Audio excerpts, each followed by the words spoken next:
This week, we're traveling back to California for a rematch.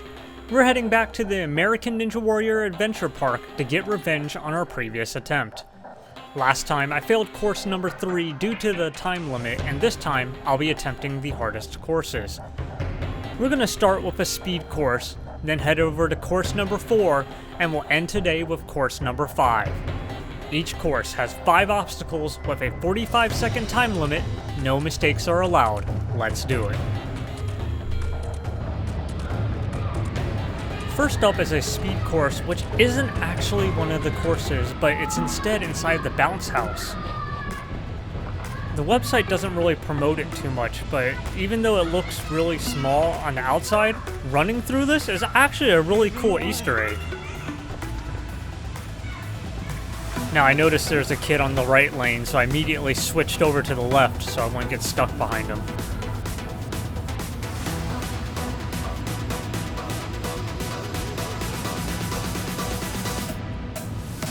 Now I noticed there's 2 kids up there, so I kind of took a second, waited before I kept on going. Now if you're wondering why I'm able to climb up these things so easily, you're actually required to wear special A&W socks, which are very grippy. Now let's be honest, that was a really easy course, but it's a great warm-up. So let's get to the good stuff. Let's go on. Next up is course number 4, the second hardest course in this gym. The tilting bar is actually the first hard obstacle in this gym. Every time you try to gain swing, it kind of like matches your counter swing, so it's really hard to gain momentum in this. When you match onto the second bar, it actually sinks, and from there I realized I could just go for the landing platform, so I just kind of swung for it. Now the rolling log I've done in actual Ninja Warrior before, so I flew through that no problem. With 10 seconds left, the next obstacle is the 12-foot warped wall. But it's a little hard when people are in the way. Okay, let's be honest. I don't really think this counts as a fail, but, I mean, rules are rules. But let's go to a course that's a little bit more empty. Course number 5. Now, the next obstacle coming up, Spin City, is one of my favorites. It's all technique. No strength is required unless if you overshoot.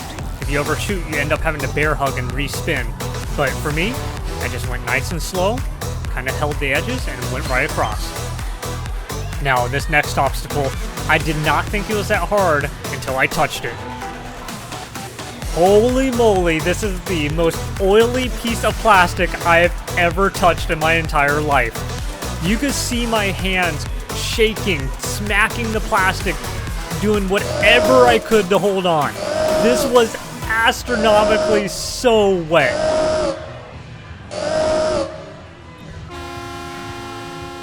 And that's 45 seconds. I couldn't pass the course this time, and to be honest, I didn't even pass the obstacle. That was really difficult. But overall, that was my trip to A&W Adventure Park. For me, it feels so good to be able to do that much better. I was struggling with just course number 3 last time, but this time I felt comfortable with course number 4 and course number 5. So, I have a challenge for you guys. Have you been to A&W Adventure Park? How about you try beating the course in 45 seconds?